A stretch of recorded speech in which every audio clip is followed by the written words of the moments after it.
Hi, everyone. Welcome to APSCO's 2023 annual update for members. My name is Colleen Vian, APSCO's newly appointed president and CEO. I'm thrilled to be here with you today to moderate the discussion and bring you as much information as we possibly can in the next 90 minutes that we have scheduled together. We had quite a response, a remarkable response to the sessions, as well as submitting very thoughtful questions. Almost 300 questions came in. And so we're trying a new format so that we can be able to respond to as many questions as possible. And we also decided to focus the session on the questions that came in from our auditors. It was an overwhelmingly strong response from our auditors. And so questions received from our member firms that don't pertain necessarily to auditors, we'll be addressing those in upcoming member firm calls and communications so that today's session can really be answering the volume of questions that came in from our auditors. Our session today is being recorded and a link will be made available on our website until the end of January. If you aren't able to stay on for the full 90 minutes today, please be sure to watch the recording and watch it all the way to the end. We want to make sure that you don't miss any of the important information and the additional reminders that we'll have for you at the tail end of our session. If in the midst of trying to join us live here today, if you have any tech issues, please feel free to email director@theapsca.org, and we will have someone try and help you with that. For those of you who didn't have a chance to join us at the AMM last month, I wanted to give you the same hello that I gave then and introduce myself a bit. So let me take just a quick minute to share a bit about me. I am based in the East Coast of the United States, just north of Boston. My husband and I have 4 children, all in their 20s now. I've enjoyed a remarkable career that started in the early 90s. My career started out doing environmental site assessments, which then led me to environmental health and safety audits, and then social labor and supply chain human rights auditing. I've traveled the globe conducting social compliance audits and led Timberland, the footwear and apparel company. I led Timberland's supplier code of conduct program. Over the years, I have actively participated in many multi-stakeholder initiatives, leading working groups, facilitating workshops, sitting on advisory boards and boards of directors. I was at those meetings back in 2005 when the idea of an organization like APSCA was being debated. I was a very vocal and active advocate for the creation of an organization to strengthen and enhance the professionalism and credibility of social compliance auditing. And it was with great excitement that we saw the launch of APSCA in 2016. Through hard work, determination, and passion, APSCA has grown exponentially over the years, demonstrating its value and garnering the respect and admiration of its growing community. And I am deeply honored to be taking over at this stage of APSCA's journey. At the end of the session today, I'll share a few thoughts that I have for what I see in APSCA's future, but for now, let's get to the task at hand and get your questions answered. You all should have received a presentation on December 14th. Hopefully you've had a chance to review that in advance. That presentation is on our website. You can find that in the resource library if you don't have that handy. We won't be going over those slides today. Those slides were meant to be sent in advance. They stand on their own. They are filled with all kinds of useful information. So please be sure to read through it in full. Today, we're going to focus on the many, many, many questions that you sent in. So let's get started. First, we'll talk with Barbara Youngman, our manager of exams. And then we'll spend a few minutes with Meg Crawford, our business process manager, to talk about CPD. And last but not least, we'll have Stephanie Reagan, our director of code and compliance, join us for questions related to our ethics policies and procedures. Okay, so first let's welcome Barbara Youngman. Hi, Barb. Hello, everybody. How are you, Colleen? I'm well, thank you. Thank you. So exam had the bulk of the questions that came in. It was Yes, we did. overwhelmingly. We did. So let's jump right in. Okay. What I've done is I've taken all the questions and I've bucketed them into similar type topics. So we can kind of stay together in one area of conversation before we move on to others. And there we might repeat a couple of questions because I think they pop up a little bit in different categories similarly. So, all right. First topic, exam administration and logistics. So first question, what is the deadline for taking the next exam for completing after completing the previous one? Well, we no longer have deadlines. We've moved through all the deadlines. You will remain at ASCA until you pass the Part 3 exam when you gain your CSCA accreditation. You can take as long as you like or as slow as you need to move through the exam process. Excellent. Is Part 3 exam going to be offered in person? In the new year, ProctorU and I will continue to investigate this further. Not all 1,500 in-person testing centres have a private room to take the Part 3 exam in. We will investigate the possibility of how many centres can offer us an appropriate space, and if a cost can be negotiated to a reasonable price, we would love to offer this alternative to our members. Yeah, that would be great. Yeah. How often do certified auditors need to retest? And a follow-up question here is, are there plans for CSCA maintenance exams? Once you have your CSCA, you're required to maintain this certification with your 32 CPD hours every year. At the moment, there is not a current plan for a maintenance exam. Okay. Can the process of Part 3 exam marking be made faster than we're able to currently? Well, at the moment, we're issuing exams in a 5 to 7 day turnaround. The Auditor's Handbook states the exam should be issued in 14 business days. So we feel at 5 to 7 days, we're exceeding all expectations.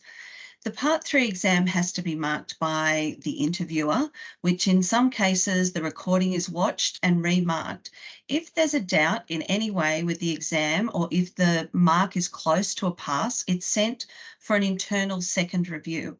Once the exam's returned to the exam team, it's then checked for the test taker's eligibility to receive their results.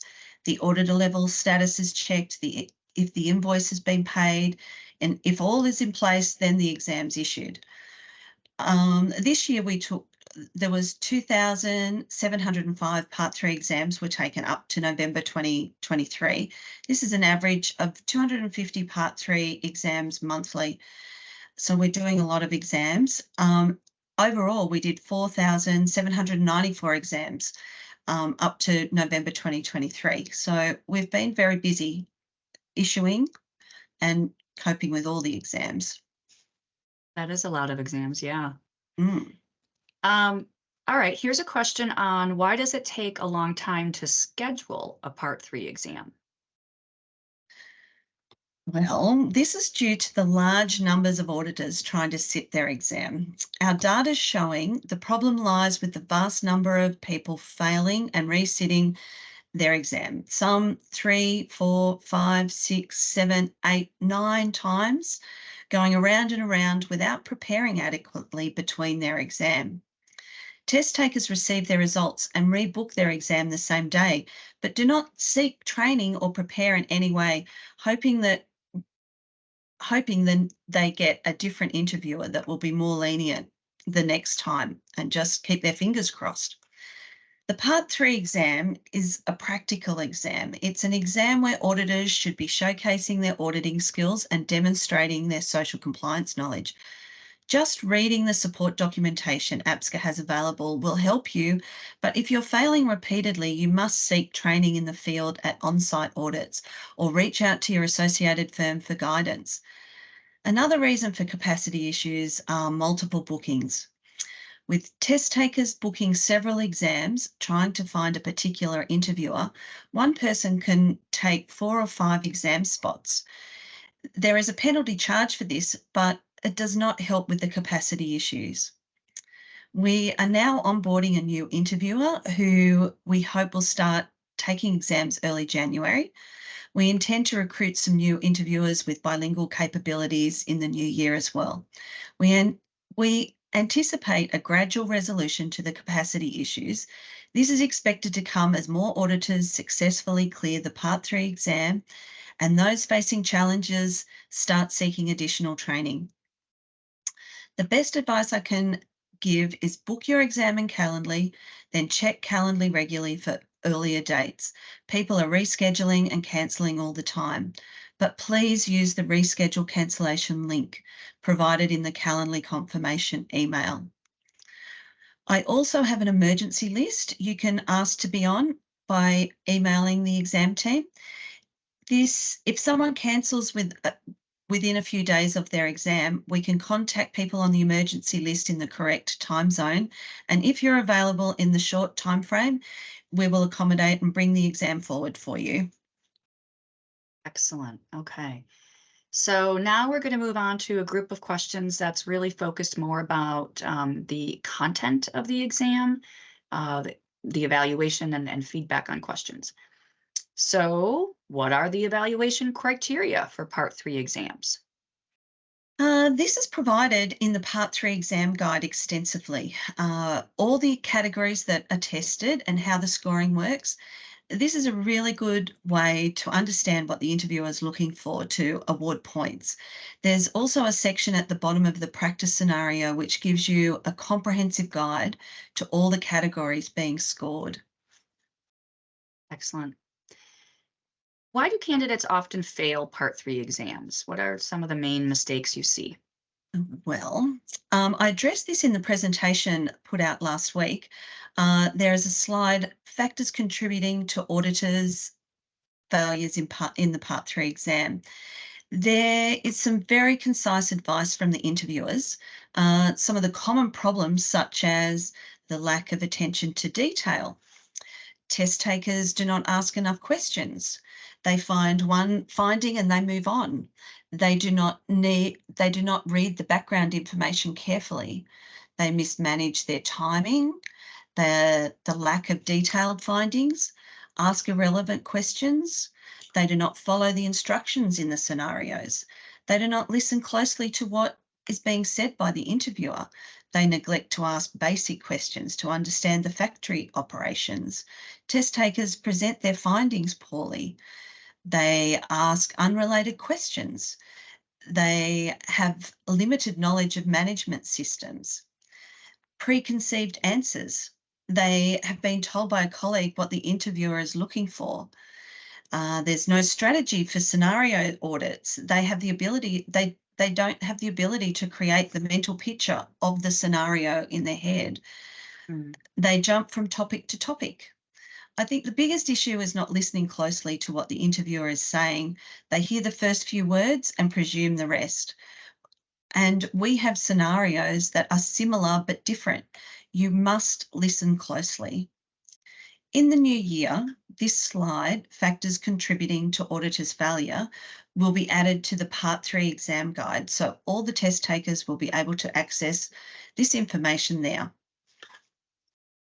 Yeah, that's really good advice. It makes me think of a saying that my husband is often saying, which is people often don't listen. They're too worried and thinking about what they're going to say rather than Yes. listening. So I think that's very true. I think that happens a lot. And I think people listen, but they don't hear. So I think that's another. Or they think they're listening. Yeah. Okay, why are the explanations and the answers of the exam results not shared? This is a question I get asked often. If we were to give you back the marked exam, the temptation for test takers to share the questions with their colleagues would be too great for most. The integrity of the exam is very important to us here at APSCA. In fact, one of the biggest issues we find is the sharing of information between test takers. Test takers arrive at the exam with prepared answers, thinking they know all the findings, but part of the scoring involves the investigations and how they arrived at the finding.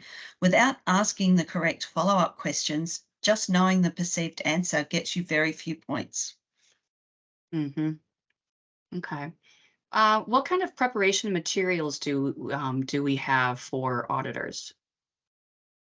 Well, we have quite a great deal of support documentation in the resource library. And in the exam guide, we have links to the Code and Standard of Professional Conduct, the Competency Framework, the Auditor's Handbook, the Glossary of Terms, the Part 3 exam guide, the practice scenario, how the scoring works, understanding your results, the web tutorials, and podcasts.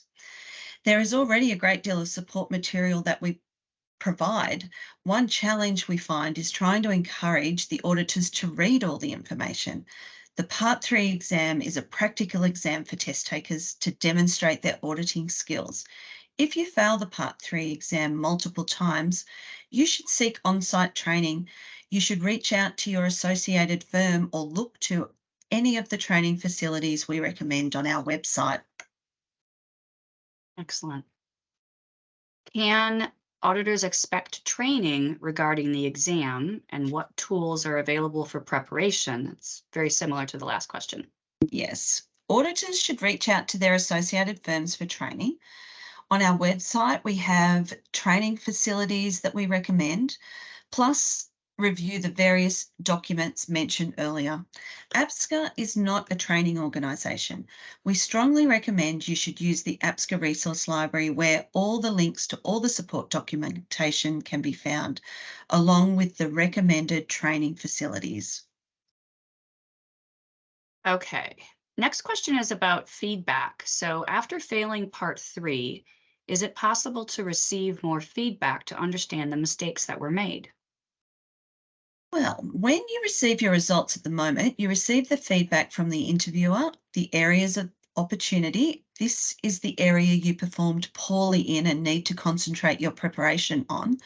We also give you the area you performed strongly in. You can also email the exam team to ask for additional feedback from the interviewer. The sometimes, always, often ticks are purely an indication of the gaps the test taker needs to address. They are in no way connected to the scoring.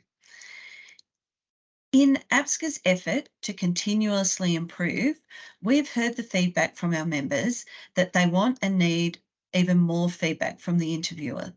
We're now working on the enhancement of the feedback and how it is presented, so it will be easier to use and understand where you should concentrate your efforts for the next resit exam. You should see this change in the exam result feedback early in the new year. It's going through the translation process at the moment, so we're really excited that we hope this will be a game changer for our members. Fantastic. Barbara, I'm just going to take a moment and noticed that there was a hand raised. I don't think it's raised anymore. I just want to apologize to everyone in advance. We have a lot of questions to get through, and my hope is that whatever questions you have, you're going to get them answered as we continue to go through. And we'll try and save some time at the end. And if your questions are still unanswered, we'll try and do that. And if we don't have the time to do that, please just email director@theapsca.org and we will definitely respond to you. I apologize that we're not able to be more interactive in today's session, but we did choose the format intentionally because we had, like I said, almost 300 questions submitted to us in advance. So thank you for that. Okay, Barb, back to the questions. How is Part 3 exam evaluated? Well, the exam's divided into sections, and all these categories have subsections the interviewer is testing and marking you on. For instance, your communication skills. Were all topics in the scenario covered? Were the questions, concerns, or issues properly covered? Was the test taker's approach and choice of words appropriate for who they were talking to within the scenario? Was the flow of the interviewer well paced and appropriate? The interviewer skills. Were there misleading or misguided questions by the test taker? Were the questions focused and relevant? Did they ask follow-up questions? Did the test taker investigate the whole scenario, asking what where, when, which, how. Was the test taker listening to what the interviewer was saying? Or did the test taker have their own assumptions of what was happening?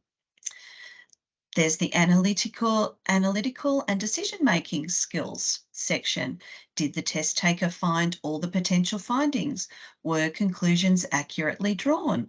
Did they find potential risks? The management skills and professionalism. Did the test taker follow a logical process? Did the test taker demonstrate effective problem solving? Was the test taker observant and paid attention to detail? And did the test taker show critical thinking? All of these and more can be found in the Part 3 exam guide. You will also find the exam tips from the interviewer and the practice scenario. So all these sections are getting marked with points, and the points all add up to a number, and that's how the exam is marked. Yeah, it's so important. It's not enough to be a social compliance auditor. It's just not enough to know the subjects. It's so critical to be effective as a social compliance auditor in the approach that you take in conducting the audit. It's your communication skills, your interview skills, your ability to establish rapport and build trust with individuals. You know, it's a lot like being a private investigator, right? You got to figure out ways to pull information out from people who don't necessarily want to or don't necessarily feel comfortable telling you what you're looking to learn. So it's that soft skills that's really important. I think so too. I think people in the real world are hiding a lot of things from auditors, and it's the auditor's job to find them. So that's what the exam is trying to test your skills in being an investigator. Exactly. Yeah. All right, moving on to another category now. It is about training and support for candidates. So another question about training. Do we have any plans to train auditors regarding the exam? No, we are not a training organisation. It's the firm's responsibility to provide training.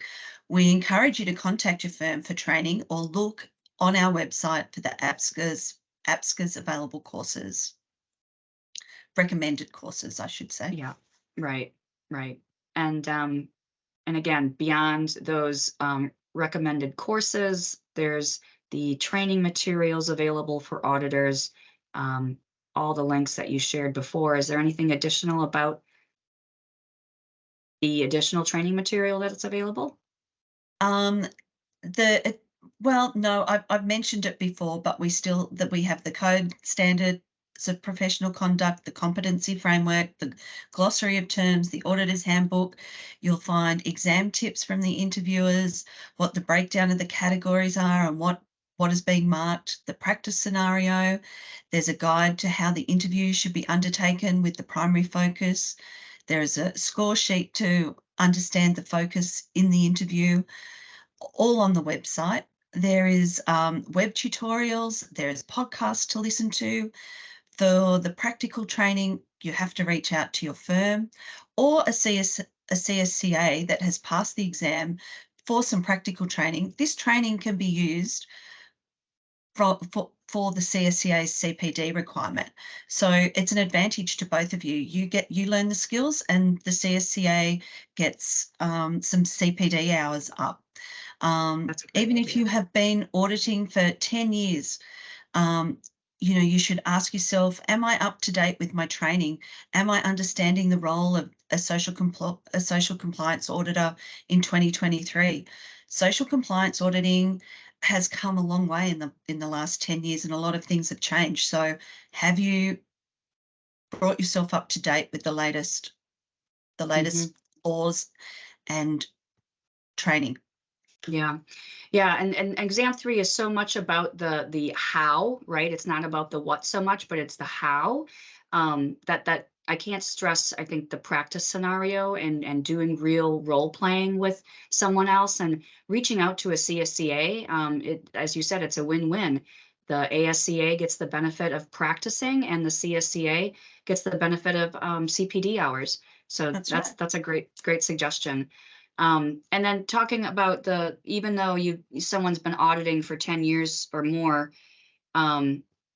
this came up at the AMM too. We were talking about how, um, as we've gotten better as social compliance auditors, so have those that we are auditing, right? So as we got better in detecting issues, they've become better at hiding issues. So even though you feel like you've been doing it a long time, it's still good to challenge yourself and to look for new skills and techniques from your colleagues and other CSCAs. That's right. Definitely. Okay, how about we move now on to a little bit more technical type questions, but it all has to do with language. So translation and the use of translators in the exams. So first question is it recommended for auditors to use a translator in the exam 3? Yes, it is recommended to use a translator if English is your second language. People tend to pick English as it is cheaper or more inexpensive, but then they fail as their English comprehension was not good enough or they do not understand the nuances of the question. It then becomes more expensive to have to resit the exam. So we really would like to see if you have any doubt that you might need a translator, then you probably do need a translator. We want to see you set yourself up to succeed by giving yourself every possible advantage. Use the translator and take the exam once. Take the exam once in your preferred mother tongue language or your natural language. This will help you with all the complexities of the exam. Good advice. How can we pass the exam when faced with language and translation difficulties? Well, we have 12 APSCA translators that are trained in the exam. We have negotiated with the translation company, so we now have a designated portal where we can request the same translator. The team and I have worked really hard to improve the issues that we had in the early stages of translations. The translation issues we were having in 2022 are now in the past, and we offer a much higher standard of service. When you're using a translator, you should speak slowly and in short sentences. And if you can practice before the exam with a translator, if you've never used a translator before, that's even better. That's a really good tip too. Yeah. All right. Here are questions now around the costs and the fees. Why does the Part 3 exam fee seem higher than Part 1 and 2? Well, the Part 1 exam is a multiple choice online exam and is automatically scored.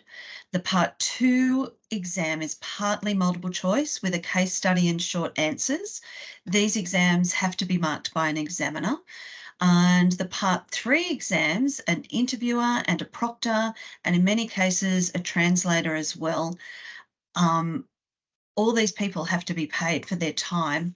So that's where the cost goes, is paying everybody that's involved in the exams. Yep, there's just more people involved now. There's Yeah. just more people involved. How can I pay for exam fees personally if I have no international bank account? This is an easy one.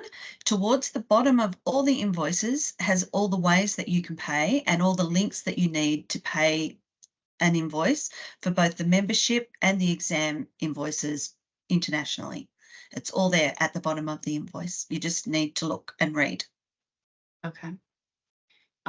Given that Part 3 exam is higher in cost, is it possible if the auditor fails exam 3, can the auditor be given one more chance to set the exam without a fee? No. APSCA exams have, for the past 5 years, have been subsidised. However, from March 2024, all exams are now being charged at cost. APSCA is a non-profit organisation, and therefore we must charge for each and every exam that's sat. Yeah, as you explained. Yeah, before the exam fee, there is an exam fee increase in March 24, as I just said. The last exam increase was was at the start of 2022. APSCA kept the exam fees at the same price in 2023, but due to the rising costs of the execution of the exams, we now have to pass the increases on. The exams will be charged at cost. The new schedule of fees has been released, and communications sent to the firms, but more communications will be sent to all the members very soon. Okay. So now we have a couple of questions that are just like some fast, fun, quick stats. How many interviewers do we have? We have 9 interviewers and a new interviewer starting in January. All interviewers have 20 years of social compliance experience, and in 2024 we will expand our pool of interviewers and translators again, so we will have even more. Excellent. And how many translators do we have? We have 12 dedicated APSCA translators and 1 translation company with access to 104 countries. They do have problems with Malay translators and Danish translators. This can mean you might be rescheduled to accommodate the translator if you are taking one of these exams, one of these exams in these 2 languages, but we will make sure that you're not disadvantaged in any way, and I will work with you over email to reschedule those. Excellent. We heard a lot of questions talking about if I fail the exam 3, why have we failed the exam 3? There's a lot of talk about failing exam 3, but what's the stat on the passing of exam 3? Well, the Part 3 exam rate is at the 3rd attempt is 92%. So 92% of people pass the exam after their 3rd attempt. And we think this is a really great outcome. We would love to see that be higher, and we'd love to see it come down to on the 2nd attempt, there's 92% of people passing. But there is still that section of people that are having trouble, but they need a bit more training. 92% is a very good pass rate. I think so. All right, so now we have another question regarding Part 3 exam. When will we have exams in each language? Many times test takers lose time with a translator. This is why the alternate language exams are given an extra 20 minutes per scenario. They get 50 minutes per scenario altogether. An English exam receives 30 minutes per scenario. This is to compensate for the translator and the extra communication time. We will never be able to have 104 different interviewers for each country. The cost of the exam would be very, very, very high, and nobody would be able to afford it, I don't think. So the alternate languages and the translators are here to stay for a little while. Okay. We just have a couple more. Can we have a sample paper? We have the practice exam for the Part 1 and Part 2, and we have practice scenarios for Part 3. So we already have the sample paper there, and they can all be found in the individual exam guides. So exam guides for Part 1, exam guide Part 2, and exam guide Part 3. Okay. Maybe, and Barb, just to wrap it up, maybe you can just give some final words of wisdom in terms of how do I pass Part 3, and again, recapping how the feedback process works. Well, you have to use the support documents provided, and you have to work with your firm for training. Be prepared, be prepared, be prepared. I can't say it enough. Having years of social compliance experience does not make you prepared for the exam. You need to understand the scoring. You need to understand that there's role play involved. Understand that you're being marked on your auditing abilities and your social compliance knowledge. The more you know about the exam and how it's going to be presented, the better you will do.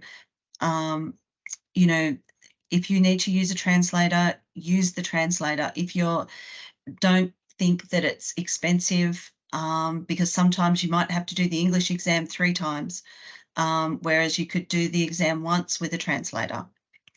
How do I get more feedback? As I mentioned previously, we're working on getting better feedback for you, more succinct feedback to you. But for now, you just need to email the exam team and we'll give you your interviewer's feedback as well as the feedback you already received with your results. And that's Excellent. about it. Excellent. Other Well, than that exhausts all of the questions that came through, Barb. Thank you so much for your thoughtful responses and the time, and all the time that you spend tirelessly with the team day in, day out, trying to solve issues, get things scheduled, and answer everybody's questions. Thank you. And thank you, everybody, for coming and listening. I hope I've answered or helped somebody somewhere out there with some of your problems. We've tried to get through all of them, as many as we could.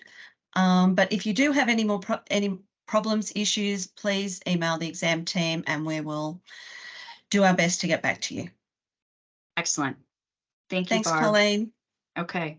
All right. Now we're going to have Meg Crawford join us, and we're going to go through the questions that came in, all pertaining to CPD. But before we begin with those questions, Meg, did you want to cover off on some of the highlights from the presentation that was sent out last week? Yeah, absolutely. Thanks, Colleen. So hello, everyone. And before we dive into the FAQ session today, I wanted to draw your attention to some of the presentation slides that we did send out last week. And I'm just going to take a quick minute to highlight some of the key takeaways from the presentation. So in 2023, we have made significant strides in continuous professional development. Throughout the year, we have assessed and approved 70 courses as recognised training. And more recently, we have made significant improvements to the course approval timeline, which now sits at an average of 4 weeks. We've added an additional 15 hours of CPD to CPD On Demand, giving you more flexibility and learning opportunities. We have introduced a CPD calendar, providing details on available courses for auditors, and the CPD calendar is available on the Training and Learning Opportunities page of the APSCA website. Within the data system, we replaced the CPD status approved with submitted, which is eliminating the wait time for auditors' CPD submissions to count towards their annual totals. The My Account CPD tab has been improved, offering enhanced visibility of your transcript, so auditors can now see the course name or the facility name from the summary page of their CPD tab. Our member firms have been given a tool to monitor auditor CPD records so that they can provide support to help auditors meet their annual requirements. Looking forward to 2024, we will shortly release an updated CPD policy. Some of the highlights from that policy: based on feedback that we received from auditors and firms, we've streamlined the CPD categories so that they will align with the data system. The new policy also has detailed information on claiming CPD credit for developing training materials and, as Barb mentioned, supporting ASCAs during on-site audits. And finally, in 2024, we will introduce the CPD audit process. This is a really important step to ensuring the integrity of CPD submissions. APSCA will conduct audits across a sample of CSCA CPD submissions annually. And we will select CSCAs at random. However, it will encompass a cross-section of regions, member firms, and employment types. So please look out for more detailed information about the CPD audit process in the new year. Excellent. Excellent. Okay, let's get into the questions. Why is CPD necessary, Meg, and what is the importance of CPD? So once an auditor has completed the exam process and attained the CSCA level, CPD acts as the ongoing mechanism to ensure that an auditor's skills are up to date and APSCA's professional standards are maintained. By providing evidence of participation in social compliance, on-site audits and training, CSCAs can demonstrate that they've maintained their skills and knowledge without having the requirement to participate in additional exams. And also by completing CPD, CSCAs can bolster their confidence, uphold their credibility, and highlight their accomplishments throughout the year to both their member firm and peers. Okay. We have a number of questions around the hours required for CPD, whether there are any planned changes to that. A similar linked question is if on-site audit hours can be accepted in place of training hours. Sure. So mandatory CPD requirements commence at the time that an auditor attains the CSCA level. It's important to note that if you attain that CSCA level partway through the year, you will have a pro rata requirement. For example, if you became a CSCA on the 15th of June, your CPD requirement is 50%. So it will be only 8 hours of on-site audit and 16 hours of training. If you need assistance with understanding your individual CPD requirement, you can reach out to the CPD team via email and we can provide you with your specific pro rata requirement for the year. There are two categories for CPD. So we have the on-site audit and training, and you must meet the hours for both categories in order to meet your annual requirement and be recorded as up to date. So specifically, the on-site audit requirement is 16 hours, which is the equivalent of 2 full days of auditing. And the training requirement is 32 hours, which is an average of 8 hours of training every 3 months. You asked the question if on-site audit hours can be accepted in place of training hours. So I think it's important to note that on-site audit hours cannot be accepted in place of training hours. However, as Barb mentioned earlier, CSCAs can claim CPD training hours for time spent supporting and actively developing an ASCA during an on-site audit. We provided the specific details of this in the presentation that was sent out last week, but CSCAs can claim 2 hours of CPD per audit day to a maximum of 8 hours annually for supporting and actively developing an ASCA, gaining experience during an on-site audit. When you make that submission to your CPD, you must include the APSCA number of the ASCA and the facility information so that APSCA can validate that audit with the member firm. And we will be including that detailed information in the updated CPD policy, which will be coming out to everybody shortly. We don't have any plans to increase or decrease APSCA's annual CPD requirements. And we do recommend that CSCAs complete their training and update their CPD portfolio on an ongoing basis, as it's much more difficult to attempt this at the end of the year. Okay. So now the next set of questions are about CPD. Do I need to provide CPD as an ASCA? Since the CPD log upload is not valid for ASCAs, can previous training be used when CSCA? There's no requirement for ASCAs to provide CPD. However, ASCAs can use the CPD function in the data system, and they can use that to maintain a record of any audit experience and training participation. And it's also useful to get into the habit of uploading this information for when they attain the CSCA level. Similarly, CSCAs can use the function to submit more than their annual requirements if they would like to use the CPD portfolio for record keeping purposes. Mm-hmm. Training or on-site audit hours completed while you are an ASCA should not be used to meet the requirements when you become a CSCA. And the reason for this is that the purpose of CPD is to demonstrate continuous professional development after you have attained your CSCA level. Mm-hmm. Okay. All right, next question. In my current role, I am not conducting social compliance audits. How can I meet my CPD requirements to keep my CSCA level? Yeah, so this is a commonly asked question that we receive, and we did provide some information about this in the presentation that was sent out last week.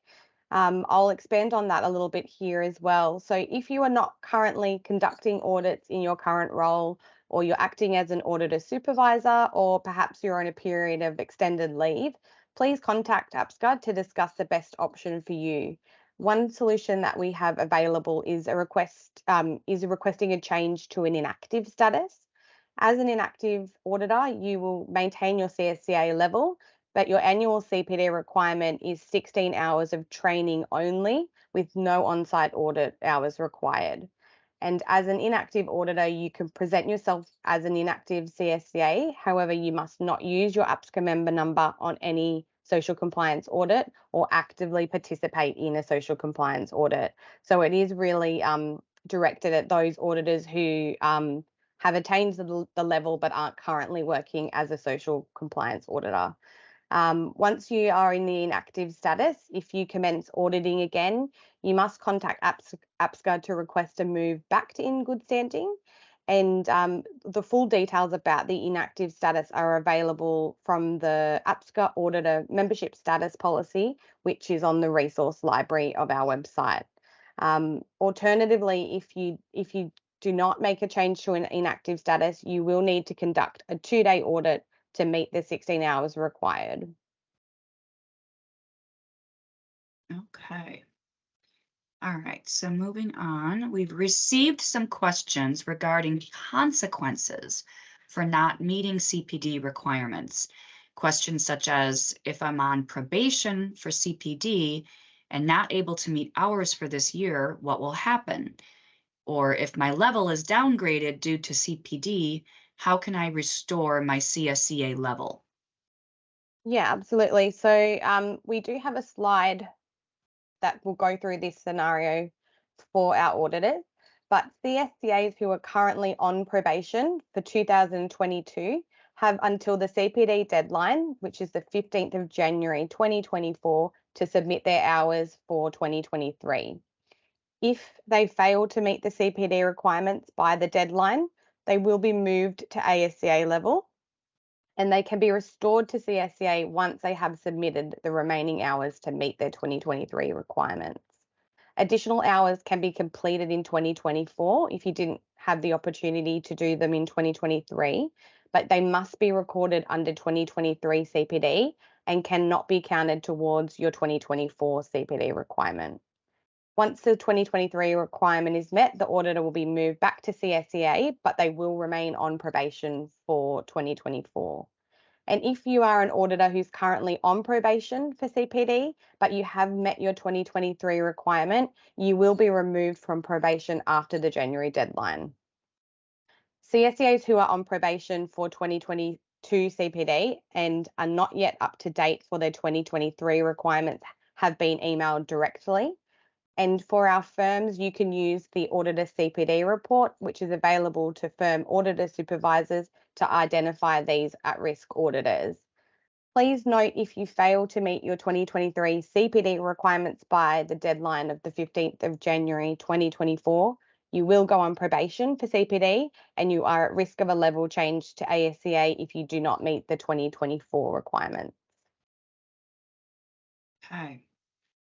All right, now we have a collection of questions here regarding recognized training and the process for a course to become recognized. Particular question is it possible that some training from popular schemes such as Amfori and BSCI and SEDEX, could they be recognized as CPD hours? Yeah, so a course that's listed as recognised training with APSCA is an indication that the training providers submitted their course to APSCA for recognition. In 2024, APSCA will be reaching out to training providers and in particular our collaborative programs to invite them to submit their courses for approval. However, ultimately, it is the responsibility of the training provider to submit a course for recognition. The APSCA CPD page provides a link to the submission form, and the form captures all the data required by APSCA to assess and approve courses as recognised training. And what are you looking for when firms create when firms create their own CPD? Is there information about how you would assess this so that they can be creating training for the auditors that meet our CPD requirements and also meet the needs of the firms? So the APSCA CPD policy and the CPD trainers and training providers policy are both available on the CPD page of the website, and they provide detailed information regarding course recognition. But when we are assessing a course for recognised training, there are two key elements that APSCA reviews. The first is the course content. So we want to ensure that the course content is assessed to determine that it is either directly related to the competency framework or it's related to emerging issues within social compliance, or the course is related to collaborative framework programs that are supporting APSCA, or alternatively that it's related to ISO standards linked to social, environmental, occupational health and safety, or management system compliance. So that's the first thing that we're assessing, is looking at the course content. And the other key element that APSCA reviews is the trainer compliance. So we want to make sure that the training is conducted, if it's by an APSCA member, that they are already at the CSCA level, or if the trainer is not an APSCA member, we request information about their qualifications so we can determine that they have the knowledge and the experience to conduct training. Mm-hmm. Okay. And in doing all of that, Meg, how long does it take for a course to get approved? Yeah, so as we noted in our presentation, APSCA has recently made improvements to the CPD approval process, and we've reduced the time from an average of 8 weeks to now we're sitting at an average of 4 weeks. To ensure the speedy approval of your course, please ensure that all requested information is provided with your initial submission, and provide as much information as possible to support your request. APSCA recommends that training providers submit their courses prior to the commencement of the training schedule, and this means that attendees can be provided with the course code at the time of completing the training, and they can record it in their CPD immediately. Mm. Okay, thank you, Meg. This leads us to some questions that we received about independent submissions or trainings that have not been submitted for recognition. So what kinds of topics can be included for CPD? Are language courses applicable? Are the UN online courses or the updated courses related to a country's labor legislation valid for adding to CPD? Can you help describe different variety of different kinds of submissions that auditors can submit independently? Yeah, absolutely. So the independent submission category enables auditors to submit hours for training that hasn't already been submitted to APSCA and gone through the recognition process. And any training or study that is related to the competency framework or emerging issues within social compliance can be submitted as an independent submission and counted towards your annual CPD requirement. So we've just popped up a slide here that will detail the competency framework and shows you that this includes foundational skills and functional knowledge areas. So, for example, with foundational skills, auditors could include training that's focused on business writing, communication, languages, cultural awareness, conflict management, and interviewing skills. Training related to standards, laws, and regulations, for example, the UN Guiding Principles on Business and Human Rights or brand specific code of conduct training can also be submitted. But as a general rule, any course, training, or study that develops your proficiency and enhances your skills as a social compliance auditor can be submitted for your CPD. To support your submission, auditors should use the description of course or CPD hours justification field to explain how the course relates to the competency framework, which is available on the resource library. We also acknowledge that CPD is available across many methods. So some of those include seminars, workshops, online courses, self-study, as I mentioned previously, delivering presentations or presenting training, or also supporting and actively developing an ASCA during an on-site audit. Our new CPD policy will have those specific details about claiming CPD for developing and presenting training, and as well as supporting an ASCA. And we did include those specific details in the presentation that was sent out last week as well. I do want to add a note here in regards to submitting an independent submission to your CPD portfolio. We do get a lot of questions around uploading verification to these independent submissions. Now, please note that the mandatory fields are marked with a red asterisk. So not all of the fields will be applicable to your submission type, and so you only need to complete the mandatory fields to submit. So if you're presenting some self-study and you don't have, an attendance record or verification of attendance, that field is optional. You don't need to provide that. If the training was not led by an instructor, like an online course or self-study, you can enter the name of the training provider or the source of the material in the instructor field, which is a mandatory field. And if APSCA requires any additional information than you have already provided in your submission, we will reach out to you directly. Excellent. Okay. Now I know at the last annual member meeting we held, there was several hours of CPD training included. Questions are coming in here. What other trainings could APSCA provide to support CSCAs? Another question related, when you are a freelancer and you want to get more broad-based training, the training courses offered often cost money. Is there any way to get free training like SEDEX gives through APSCA that can be included within recognized training? Yeah, so I think Barb mentioned it several times, but APSCA is not a training provider, and we don't have any plans to develop and present training courses for auditors. However, we will continue working with training providers in the future to offer CPD hours at little to no cost for our CSCAs. Some examples of this to date include the responsible recruitment training with Impact that was a part of the AMM, and we also have the modern slavery training with Be Slavery Free. We've received really excellent feedback, so a big thank you to everyone who participated and provided their feedback for that training. Those courses, as well as the presentations you mentioned from the 2023 AMM, are available via CPD on demand, and we've provided a combined total of 15 hours this year. If you are interested in finding out more information about APSCA's collaboration with training leaders and organisations, I would recommend watching the Unlocking Learning Potential panel from the 2023 AMM, and that recording is available via APSCA's YouTube channel. You can also find additional information on the CPD page where we share available courses via both the calendar and a list of online courses. And this includes courses that are available to auditors at little to no cost and across a range of languages. We will continue to add to the calendar and the list throughout 2024 to support our CCAs in their CPD requirements. So please continue to check this regularly to identify any new learning opportunities that are available.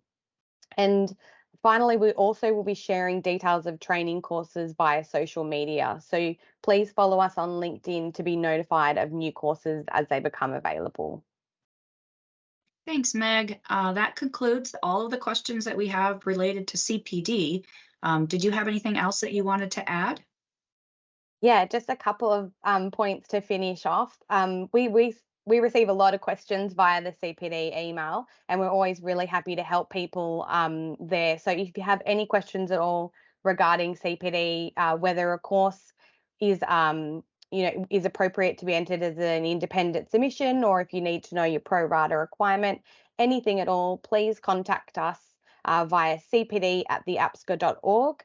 And we also love to get any feedback through there as well. So some of the enhancements we've made to the data system this year have actually come from feedback from our auditors. So if you have any feedback or any enhancements you'd like to see within the portal as well, please reach out to us and we can see what we can do to support you guys even further.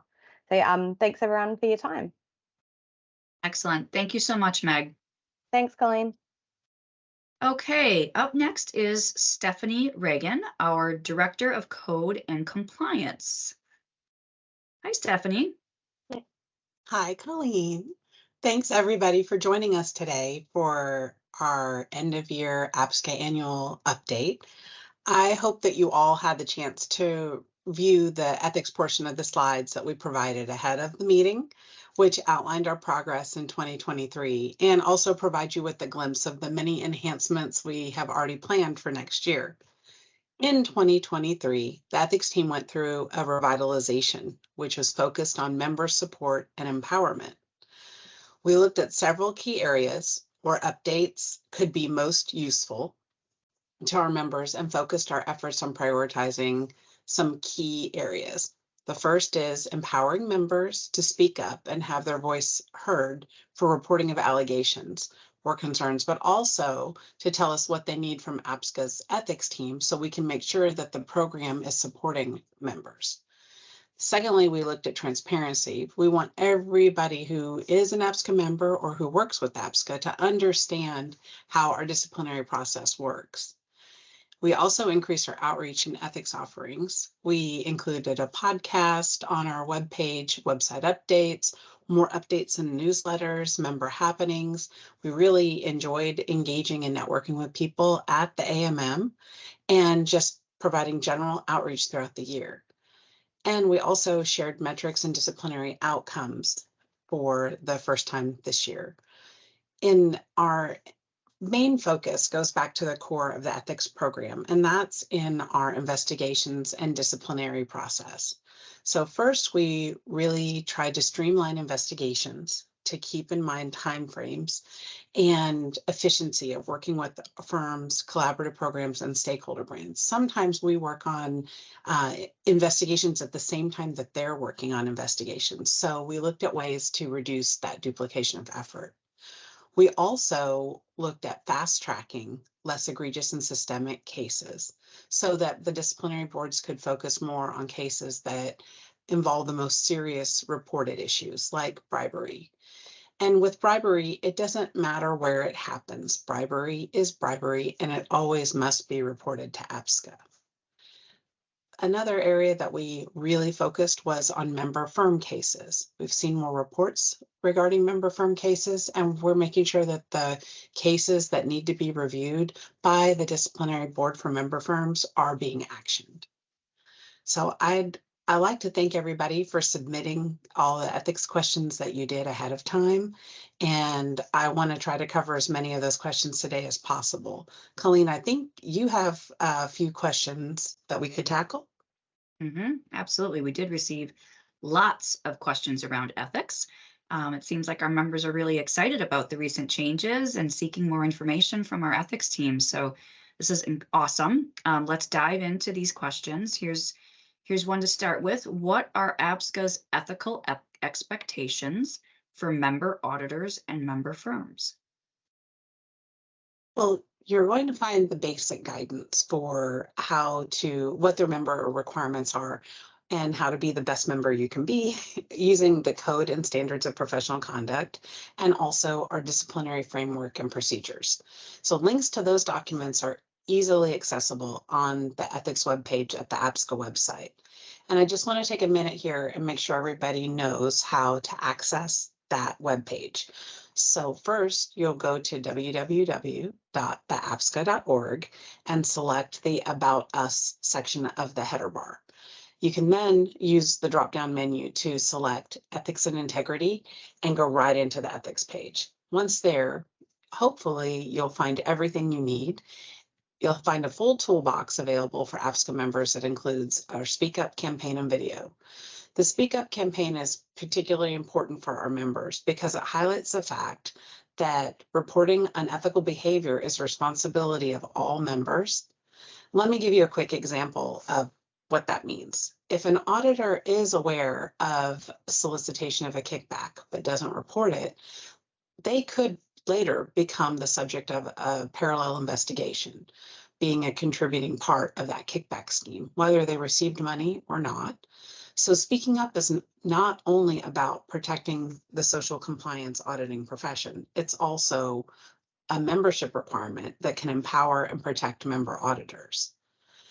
Additionally, we have on our website a step-by-step walkthrough of the APSCA disciplinary process for member auditors so that you can really see what each step entails.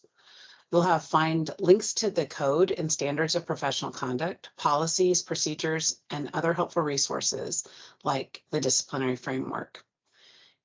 You can also check out emerging trends and best practices, which help raise awareness for all of our members. And finally, we added metrics with case outcomes so that it's visible for all of anyone who wants to access that using the web page. Excellent. Great information. it's helpful that the disciplinary metrics are posted on the ethics webpage. I've seen disciplinary outcomes shared in our newsletters as well.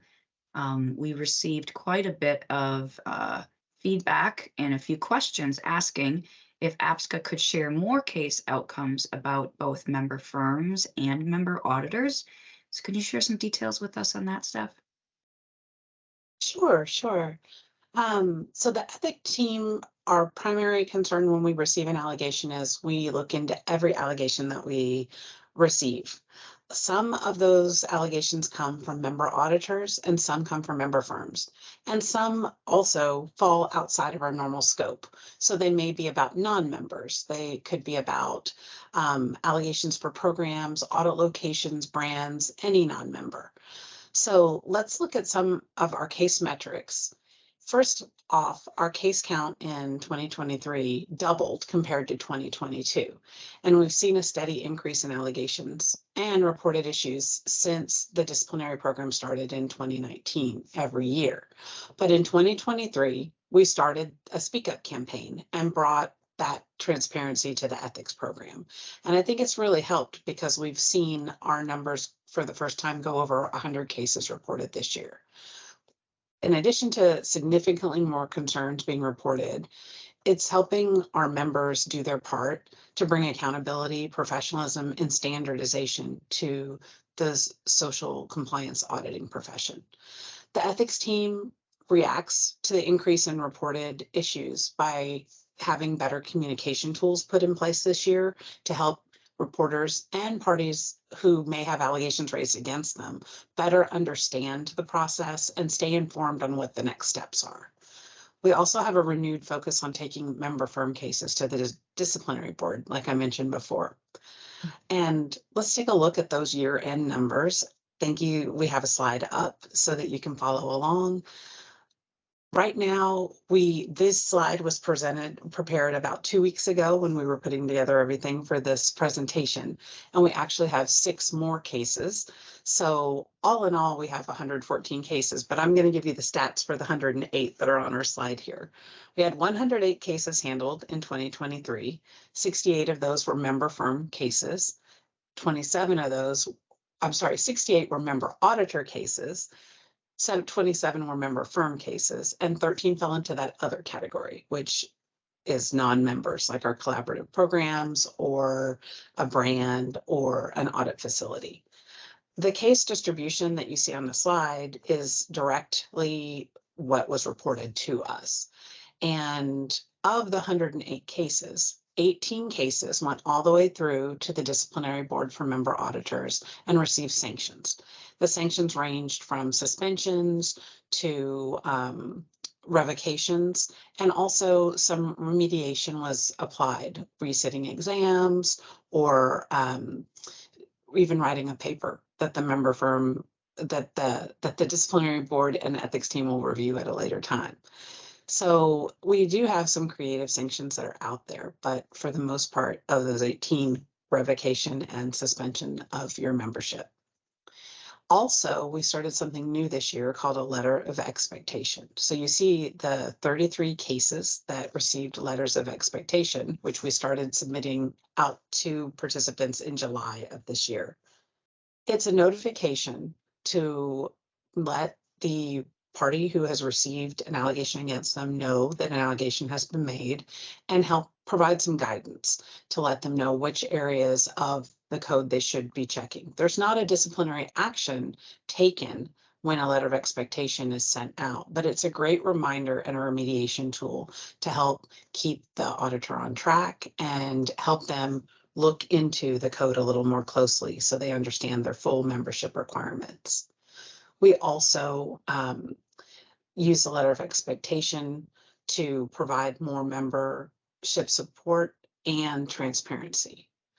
So in addition to the letter of expectation, there are certain areas that are highlighted for that accused party, but they may be asked to re-acknowledge the code. They may be asked to take additional ethics training.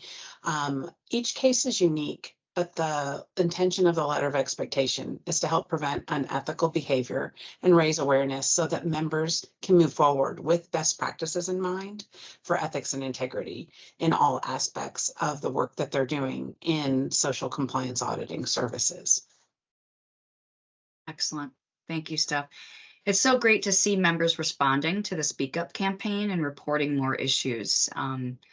It's just wonderful to see the active engagement. And if you see something, say something, right? Several members submitted questions wanting to know more about anonymous reporting. How does APSCA's ethics team handle allegations when they are reported anonymously? That is such a great question. And I know that there's always some fear in reporting. The reasons why people are fearful about reporting issues is they are afraid something won't be done, or they are worried about retaliation, or they just don't know how to report. So we try to eliminate all of those concerns with our members to give them a safe place to report and also to build their confidence in our program. First, we investigate every allegation that's made. Again, that's very important to us, and that's the chief entry point to looking at these cases. Anonymous reporting is a big part of that Speak Up program. So we take whistleblower protection seriously. We use that as a measure to protect and support members.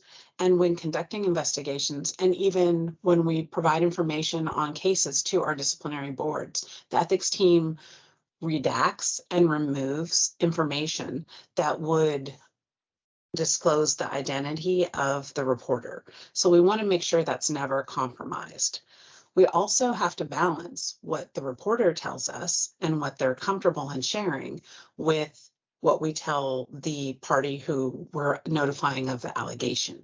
So sometimes the case details can't be shared in full because the reporter has asked us to keep something confidential. In those cases, all care is always given to protect the whistleblower. And in some instances, the case investigation doesn't continue forward on a full disciplinary path because the whistleblower has asked us to conceal critical information or evidence that needs to remain confidential so that they can remain anonymous. It's very important, though, that reporters provide us as much information as possible when they're making their reports to the ethics team, because that helps us pinpoint the specific details and nature of the unethical issue that's being reported. We also ask that whistleblowers remain in contact with the ethics team because many times during our investigations, questions will arise that we need some clarification. We need more help from the reporter. Whether you're reporting anonymously or you've already shared your contact details, we just ask that you work with us to bring all reported issues to a close by staying available for communication throughout the entire investigation, providing specific details about the event or events that you need to report, and trusting that APSCA will protect your identity. We'll have more information about our whistleblower program, our non-retaliation policy, and how to report and reporting responsibilities in our upcoming member firm and member auditor engagements in early 2024. In those sessions, we're going to plan to outline those best reporting practices and expectations, and also those very important programs about how we protect information and how we protect reporters. We do encourage all reporters to continue to speak up. Excellent.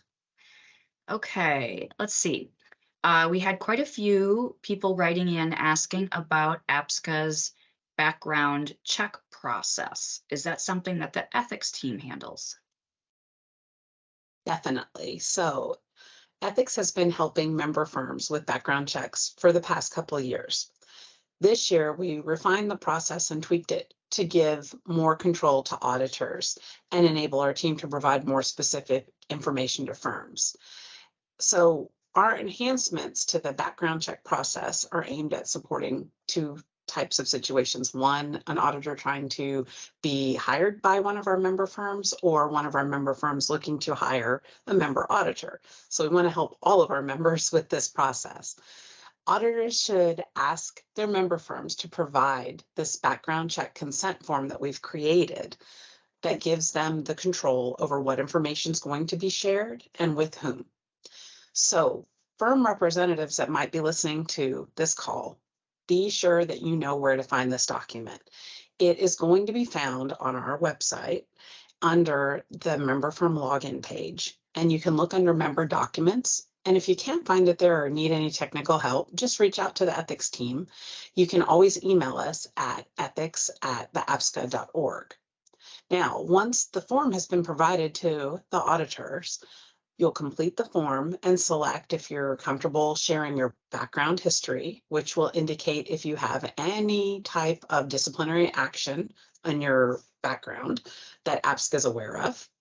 And secondly, if you are comfortable sharing your work history CV match. So what we do is we look at your CV and we check the number of member firms that are on there, and we see if it's a match for what's in the APSCA system.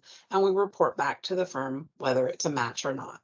And if you consent to give your background check information, we let them know if there is a noted history or not. We always encourage you to disclose that information to your firm. It's unethical to conceal it, and you're building a relationship with that employer. You need to be honest about your past, and sometimes it shows the corrective action opportunity that you've already implemented to correct any kind of past behavior.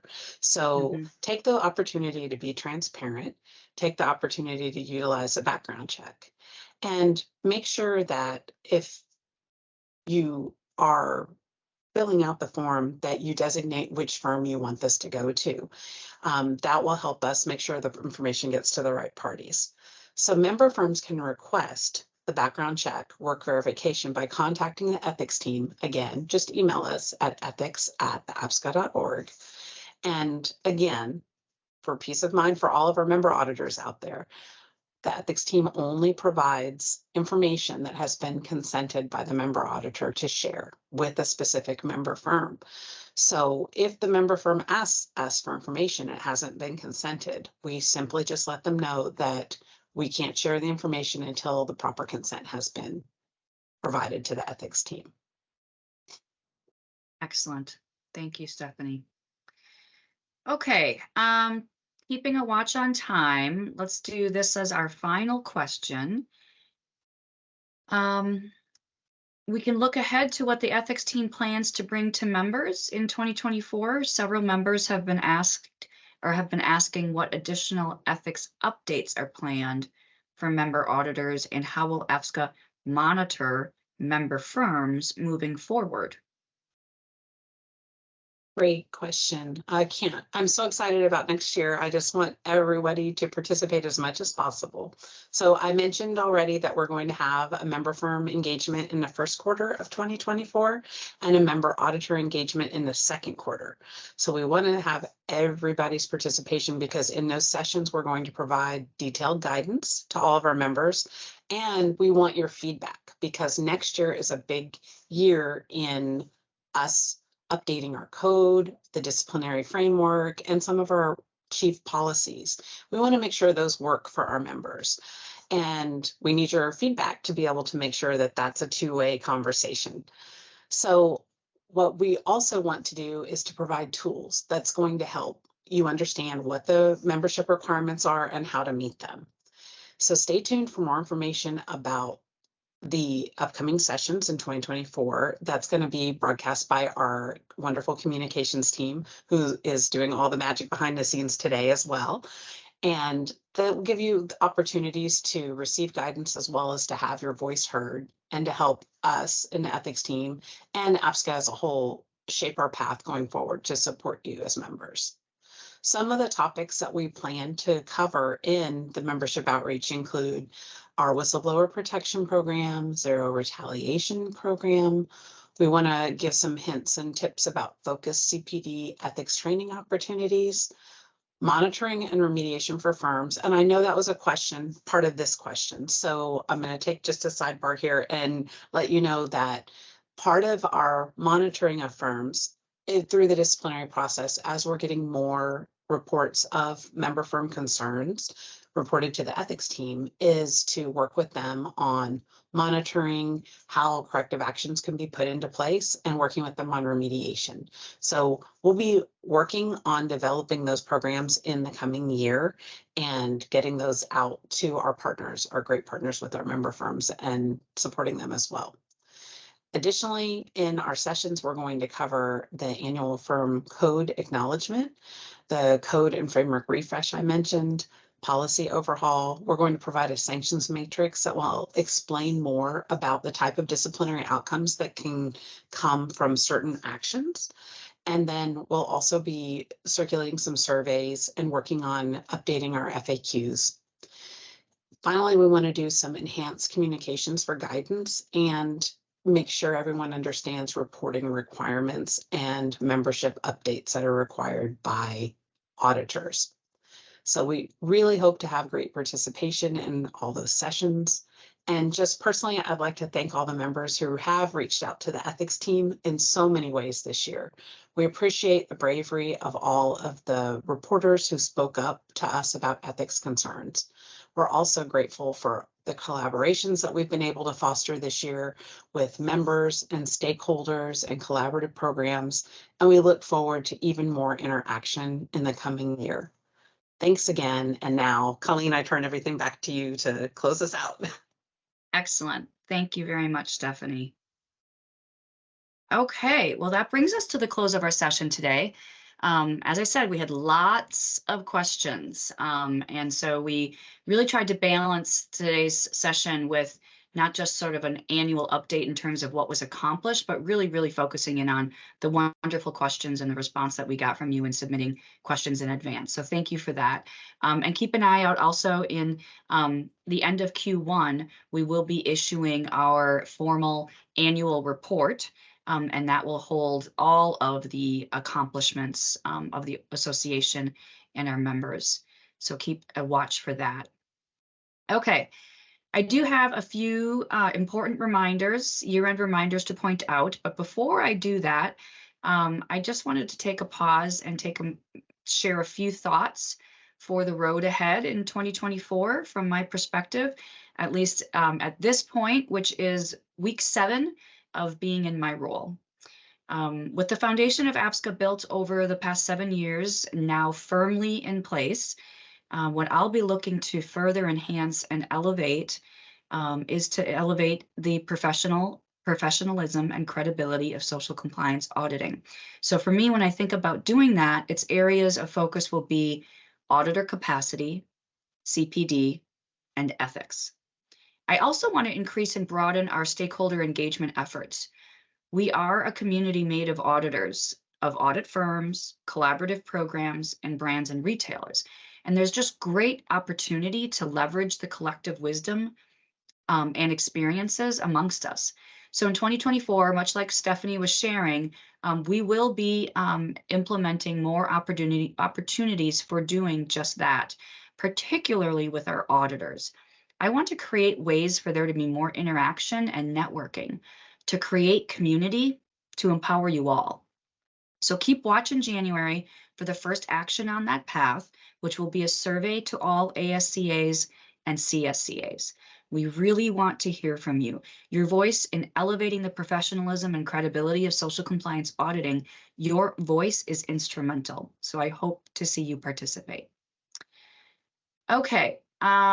Now for those important year-end reminders, membership form of acceptance, that is deadline January 31.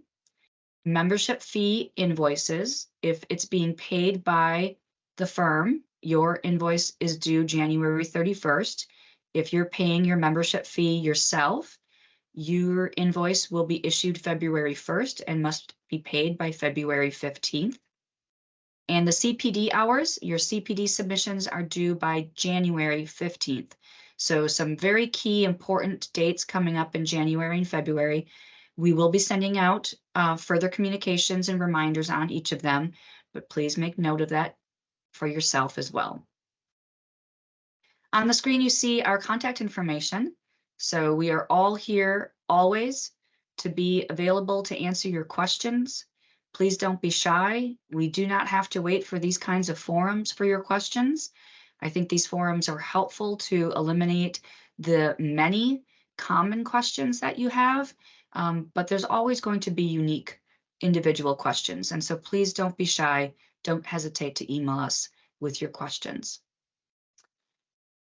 Okay, last but not least, I really want to thank Barb, Meg, and Stephanie for their time spent with us today, and to the entire APSCA team for their efforts not only today, but for their tireless efforts throughout the year to serve our members. We are a small but mighty team who believe in the work that we do for you and the work that you all do for the world. So thank you, everyone in our community. There is on the screen right now a QR code for the post-event survey. As always, we love to hear from you. You help us continue to improve. So don't be shy. Send us your feedback. And with that, I will sign off and wish you all the happiest of holidays. We will see you again in the new year. Be well, be safe. Bye, everybody.